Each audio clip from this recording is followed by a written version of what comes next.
ഈ ആത്മീയത എന്താണെന്നുള്ളതൊന്ന് ജസ്റ്റ് ഒന്ന് എൻ്റെ പെർസ്പെക്റ്റീവ് നിങ്ങൾക്ക് മനസ്സിലാക്കി തരാൻ വേണ്ടിയിട്ട് ഞാൻ ഒന്ന് രണ്ട് കാര്യങ്ങൾ പറയാം. ഇപ്പോൾ ഞാൻ അനീഷിനോട് ചോദിക്കുവാണ്, അനീഷിന് ശരീരമുണ്ടോ? ഉണ്ട്. ഒന്ന് തൊട്ട് കാണിക്കാവോ? മൂത്ത ശരീരമാണ്, അപ്പോൾ തൊട്ട് കാണിക്കാൻ പറ്റത്തില്ല. അപ്പോൾ ശരീരത്തിനകത്തുള്ള ഒരു ബോഡിയുടെ ഒരു പാർട്ടേ നമുക്ക് തൊട്ട് കാണിക്കാൻ പറ്റത്തുള്ളൂ. അപ്പോൾ ശരീരം എന്ന് പറയുന്നത് ഇതിൻ്റെ എല്ലാം കൂടെ ആകത്തുകയാണ്, അല്ലേ? അപ്പോൾ ബോഡി എന്ന് പറയുന്ന ഒരു കൺസെപ്റ്റാണ്. ആ കൺസെപ്റ്റിനകത്ത് എന്തൊക്കെയുണ്ട്? ഇൻറ്റേർണൽ ആൻഡ് എക്സ്റ്റേണൽ ആയിട്ടുള്ള ഓർഗൻസ് എല്ലാം കൂടെ ചേരുമ്പോഴാണ് ശരീരം അല്ലെങ്കിൽ ബോഡി എന്ന് പറയുക. അപ്പോൾ അനീഷിന് ബോഡി ഉണ്ടോ എന്ന് ചോദിച്ചാൽ അനീഷ് പറയും യെസ് എന്ന് പറയും. പക്ഷേ ബോഡിക്കൊരു ഡെഫിനേഷൻ അനീഷിൻ്റെ ഭാഷയിൽ പറയാൻ പറ്റുമോ എന്ന് ചോദിച്ചു കഴിഞ്ഞാൽ ഒന്ന് ചിന്തിച്ചിട്ടേ പറയത്തുള്ളൂ, അല്ലേ? റൈറ്റ്. സോ എല്ലാവർക്കും ശരീരമുണ്ടോ? ഉണ്ട്. അപ്പോൾ എന്താണ് ശരീരം? ഇത് കാണുന്ന പുറമേ കാണുന്നത് മാത്രമല്ല, അകമേ കാണുന്നതും കൂടെ ചേർത്തിട്ടാണ് ശരീരം എന്ന് പറയുന്നത്. അപ്പോൾ ഇന്ന് മനുഷ്യനുണ്ടായ കാലം തൊട്ട് ഇന്നയോളം, എത്ര കാലമായിട്ടുണ്ടെന്ന് എനിക്കറിയത്തില്ല മനുഷ്യനുണ്ടായ കാലം മുതൽ ഇന്നയോളം ഏറ്റവും കൂടുതൽ മനുഷ്യൻ കോൺസെൻട്രേറ്റ് ചെയ്യുന്ന ഒരു വിഷയം എന്ന് പറയുന്നത് ഈ ശരീരത്തെ സുഖമായും സൗഖ്യമാക്കി വെക്കാൻ വേണ്ടിയിട്ടുള്ള അന്വേഷണവും പഠനങ്ങളും ഒക്കെ അതിനകത്ത് ഇൻവോൾവ് ആണ്. അപ്പോൾ പ്രഗത്ഭനായ ഒരു വൈദ്യൻ്റെ ഞാൻ പരിചയപ്പെട്ടു. അദ്ദേഹവും എത്രയോ വർഷം കൊണ്ട് പാരമ്പര്യമായിട്ട് അദ്ദേഹം ഈ ഒരു ശരീരത്തിൻ്റെ സയൻസ് പഠിച്ചുകൊണ്ടിരിക്കുന്ന ഒരു വ്യക്തിയാണ്. വൈദ്യം പഠിച്ചാൽ തീരുമോ? ഓക്കെ. അപ്പോൾ ശരീരത്തിൻ്റെ ശാസ്ത്രം പഠിച്ചാൽ തീർക്കാൻ പറ്റുമോ ഒരു മനുഷ്യന്? ഒരിക്കലും പറ്റത്തില്ല. അത്രയും കോംപ്ലിക്കേറ്റഡ് ആണ്, അത്രയും സങ്കീർണമാണ്. അപ്പോൾ ഈ ശരീരത്തിൽ അവയവങ്ങൾ ഉണ്ടെന്ന് പറയുന്നത് പോലെ അടുത്തൊരു തലമെന്ന് പറയുന്നത് നമ്മുടെ മനസ്സാണ്. അനീഷിന് മനസ്സുണ്ടോ? ഉണ്ട്. തൊട്ട് കാണിക്കാൻ പറ്റുമോ? എന്താ? എന്തുറപ്പാണ് അനീഷിന് മനസ്സുണ്ടെന്ന് പറയുമ്പോൾ എന്തുറപ്പിലാണ് അനീഷ് അത് സംസാരിക്കുന്നത്?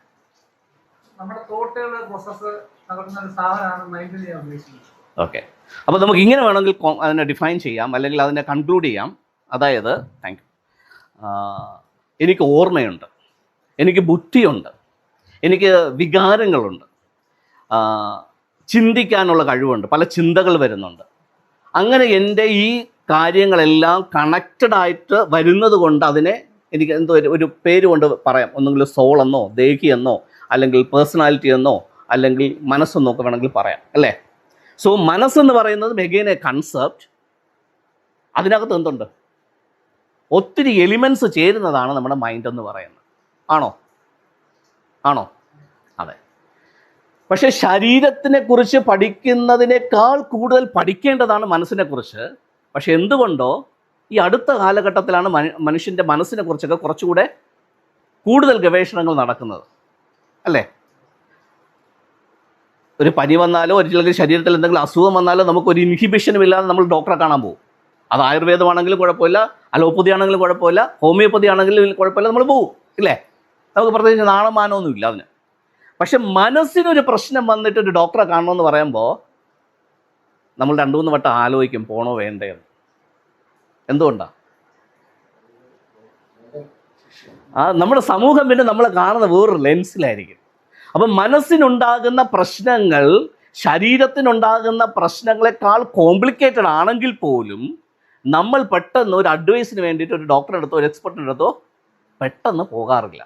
കാര്യം അത്രയേ ഉള്ളൂ, പൊതുസമൂഹത്തിന് മാനസികമായ വിഷയങ്ങളെ അത്രത്തോളം എന്തായിട്ട് കാണുന്നില്ല, വിശാലമായി കാണുന്നില്ല.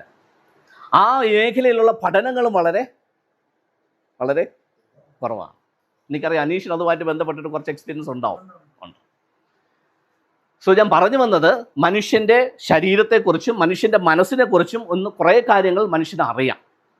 പക്ഷെ എന്തുകൊണ്ടോ സ്പിരിറ്റിനെ കുറിച്ച് ഒരു കാര്യം പോലും അധികമൊന്നും ആർക്കും അറിയത്തില്ല.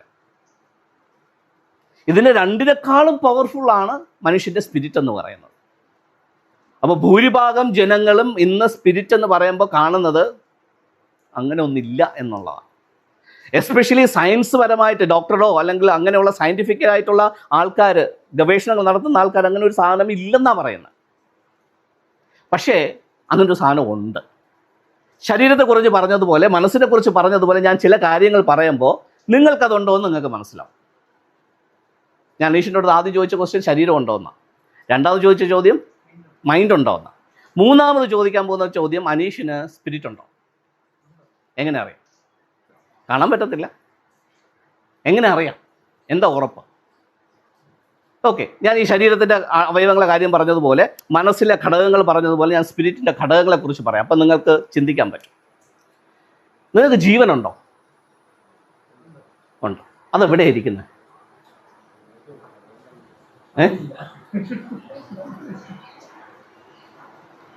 ഈ ജീവൻ എന്ന് പറയുന്നത് സ്പിരിറ്റിൻ്റെ ഒരു കമ്പോണൻ്റാണ്. ഈ ജീവൻ നിങ്ങളുടെ ശരീരത്തിനകത്തുള്ള എല്ലാ സെല്ലിലുമുണ്ട്. ഓരോ സെല്ലും തുടിച്ചുകൊണ്ടിരിക്കും ആ ജീവൻ വെച്ചിട്ട്. ഒരു സെല്ലിനകത്ത് നിന്ന് ആ ജീവൻ നഷ്ടപ്പെട്ട് കഴിഞ്ഞാൽ അതിനെ നമ്മൾ എന്ത് പറയും? Dead cell. ആ സെല്ല് നമ്മുടെ ശരീരത്തിനകത്ത് പോവും. ഡെഡ് സെല്ല് നമ്മുടെ ശരീരത്തിനകത്ത് അക്യുമുലേറ്റ് ചെയ്യാൻ തുടങ്ങിക്കഴിഞ്ഞാൽ ക്യാൻസറായിട്ട് മാറും. സോ ശരീരത്തിൻ്റെ ഓരോ സെല്ലിലും എന്തുണ്ട്? ജീവൻ തുടിക്കുന്നുണ്ട്. ആ ഇലക്ട്രോണിനെയും പ്രോട്ടോണിനെയും ന്യൂട്രോണിനെയും ഇങ്ങനെ പിടിച്ചു നിർത്തണമെന്നുണ്ടെങ്കിൽ അതിനകത്തൊരു ശക്തി ഉണ്ടാകണം. ആ ശക്തിയാണ് നമ്മൾ ജീവൻ എന്ന് വിളിക്കുന്നത്. ആ ശക്തിയെ നിലനിർത്താൻ വേണ്ടിയിട്ടാണ് നമ്മൾ ശ്വസിക്കുന്ന ഓക്സിജനിലൂടെ എല്ലാ സെല്ലുകളിലേക്കും ആ എനർജിയുടെ ഡിസ്ട്രിബ്യൂഷൻ നടക്കുന്നത്. അപ്പോൾ ആത്മാവ് ഉണ്ടതിന് ഒരു തെളിവെന്താ? നിങ്ങൾക്ക് ജീവനുള്ളത് തന്നെയാണ്. അപ്പോൾ ജീവൻ എന്ന് പറയുന്ന ആത്മാവിൻ്റെ ഒരു ഘടകമാണ്. ഇനി രണ്ടാമതൊരു കാര്യം പറയാം. നിങ്ങൾക്ക് എല്ലാവർക്കും ബോധമുണ്ടോ? ഉണ്ട്. ഈ ബോധത്തെക്കുറിച്ച് ഞാൻ ഒരു എക്സാമ്പിൾ പറയുമ്പോൾ നിങ്ങൾക്ക് കുറച്ചുകൂടെ വ്യക്തമായിട്ട് മനസ്സിലാവും. ഇതിപ്പോൾ സാറ് കഴിഞ്ഞ ദിവസം പറഞ്ഞു സാറിന് ഒരു ആക്സിഡൻറ്റ് പറ്റിയെന്ന് പറഞ്ഞു. ഇന്നലെയായിരുന്നു, ഇന്നലെ ഒരു ആക്സിഡൻറ്റ് പറ്റി. സോ അതേപോലെ ബോധത്തോടു കൂടി ഇരിക്കുന്നതെന്ന് നമുക്കിപ്പോൾ പറയാൻ പറ്റും അല്ലേ? ആക്സിഡൻറ്റ് കഴിഞ്ഞിട്ട് അത് സിവിയറായിട്ടുള്ള ആക്സിഡൻ്റ് ആയിരുന്നു എന്നുണ്ടെങ്കിൽ എന്ത് പറ്റുമായിരുന്നു? അദ്ദേഹം ഹോസ്പിറ്റലൈസ്ഡ് ആവുമായിരുന്നു. ഹോസ്പിറ്റലാണ് എന്ന് നമ്മൾ അറിഞ്ഞിരുന്നു എന്നുണ്ടെങ്കിൽ നമ്മൾ ആദ്യം ചോദിക്കുന്ന ചോദ്യം ബോധമുണ്ടോ എന്നല്ലേ? അല്ലേ? ICUവിൽ കിടക്കുമ്പോഴത്തേക്ക് ബോധം തെളിഞ്ഞിട്ടില്ല എങ്കിൽ ഓരോ പ്രാവശ്യവും നമ്മൾ ബോധം വന്നോ എന്ന് ചോദിക്കുമ്പോഴത്തേക്ക് ഒരു ദിവസം ഡോക്ടർ പറയും ബോധം വന്നു കേട്ടോ, ഇപ്പോൾ ഇന്ന് റൂമിലേക്ക് കൊണ്ടുവരും. അങ്ങനെ നമ്മൾ സോറി കേട്ടോ ഞാൻ പറയുന്നത് കുഴപ്പമില്ലല്ലോ. ഓക്കെ, അപ്പോൾ സാറിനെ റൂമിലേക്ക് കൊണ്ടുവന്നു. നമ്മൾ സാറിനെ കാണാൻ വേണ്ടി പോവുകയാണ്. അവിടെ ചെന്നിട്ട് മാത്യു സാറേ എന്നെ മനസ്സിലായോ? അപ്പോൾ മാത്യു സാർ ഇങ്ങനെ നോക്കിയിട്ട് ഇല്ല മനസ്സിലായില്ല. ആരാ? ബോധമുണ്ടോ? ഉണ്ട്. എന്താ മനസ്സിലാവാത്തെ?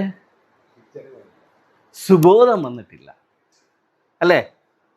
കുറച്ചുകൂടെ കഴിയുമ്പോഴത്തേക്ക്, കുറച്ചുകൂടെ ട്രീറ്റ്മെൻ്റ് ഒക്കെ കഴിഞ്ഞ് കഴിയുമ്പോഴത്തേക്ക് രണ്ടാമത്തെ ദിവസം ഞാൻ കാണാൻ പോകുമ്പോഴത്തേക്ക് മറ്റു സാർ എങ്ങനെയുണ്ട്? മനോജ് ബ്രദർ എപ്പോഴാണ് വന്നേ, സുഖമാണോ എന്ന് റെസ്പോൺസ് കിട്ടിയാൽ അപ്പം നമുക്ക് എന്ത് പറയാൻ പറ്റും? അദ്ദേഹത്തിന് സുബോധം വന്നു. അപ്പോൾ ഈ ബോധം എന്ന് പറയുന്നത് എവിടെ ഇരിക്കുന്ന കാര്യമാണ്? അത് മനസ്സിലിരിക്കുന്നതുമല്ല, ശരീരത്തിലിരിക്കുന്നതുമല്ല, അത് ആത്മാവിൻ്റെ ഭാഗമാണ്. ഇനി അടുത്ത് ഒരു കാര്യം കൂടെ പറയാം. ഇതുപോലെ ഒത്തിരി അനവധി കാര്യങ്ങൾ പറയാനുണ്ട്. ഒരു കാര്യം കൂടെ പറയാം. ആത്മാവുണ്ടോ ഇല്ലെന്ന് അറിയണമല്ലോ. അപ്പോൾ സാധാരണ ഈ സിനിമകളിലൊക്കെ കാണുന്നത് പോലെ ഒരു ട്രാൻസ്പെറൻ്റ് ആയിട്ടുള്ള ബോഡി അല്ല ആത്മാവെന്ന് മനസ്സിലാക്കാൻ വേണ്ടിയിട്ടാണ് ഞാൻ ഇത്രയും കാര്യങ്ങൾ പറയുന്നത്. എല്ലാവർക്കും അതുണ്ടെന്ന് ഉറപ്പിക്കാൻ വേണ്ടിയാണ് ഞാനത് പറയുന്നത്. നിങ്ങളുടെ ഉള്ളിലൊരു ജ്ഞാനമുണ്ട്. ഈ ജ്ഞാനവും ആത്മാവിൻ്റെ ഭാഗമാണ്. അതെങ്ങനെ ഈ ആത്മാവിൻ്റെ ഭാഗമായ ജ്ഞാനത്തെ തിരിച്ചറിയാൻ പറ്റുക? ഒന്ന് രണ്ട് ഉദാഹരണങ്ങൾ അതിനും പറയാം. നിങ്ങൾ ജിയോഗ്രഫിക് ചാനലൊക്കെ കണ്ടിട്ടുണ്ടോ? അനിമൽ പ്ലാനറ്റൊക്കെ കണ്ടിട്ടുണ്ടോ? ഈ അനിമൽ പ്ലാനറ്റോ ജിയോഗ്രഫിക് ചാനലോ ഒക്കെ കാണുമ്പോഴത്തേക്ക് ചില സമയങ്ങളിൽ ഈ ഫ്ലഡ് വരുമ്പോഴോ അല്ലെങ്കിൽ വേറെ എന്തെങ്കിലും കലാമിറ്റിയൊക്കെ വരുമ്പം മൃഗങ്ങളിങ്ങനെ പലായനം ചെയ്യും. പലായനം ചെയ്യുമ്പോൾ ചിലപ്പോൾ വലിയ പുഴകളൊക്കെ ക്രോസ് ചെയ്ത് പോകേണ്ടി വരും. അപ്പോൾ ആന, സിംഹം, കരടി, പുലി, ഇങ്ങനെയുള്ള മാനുകൾ, ഇങ്ങനെയുള്ള പശു, ഇങ്ങനെയുള്ള മൃഗങ്ങളൊക്കെ വെള്ളത്തിലെടുത്ത് ചാടി നീന്തി കടന്നപ്പുറക്കരയിലേക്ക് പോകും. ഈ മൃഗങ്ങളൊക്കെ നീന്തൽ പഠിച്ചിട്ടുണ്ടോ? നീന്താൻ അറിയാവോ? എങ്ങനെ അറിയാം? ആ സമയത്ത് മാത്രമേ നീന്താൻ അറിയത്തുള്ളൂ. എങ്ങനെ പഠിച്ചു?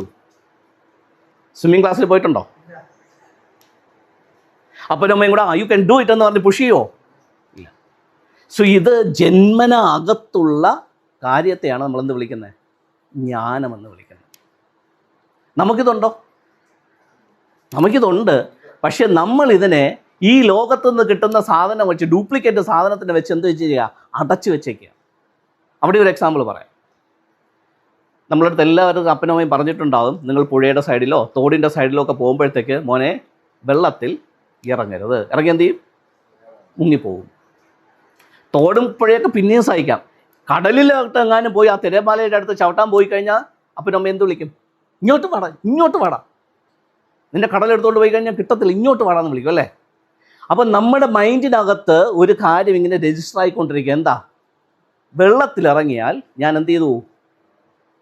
മുങ്ങി മരിച്ചു പോകും. എനിക്ക് നീന്താൻ അറിയില്ല.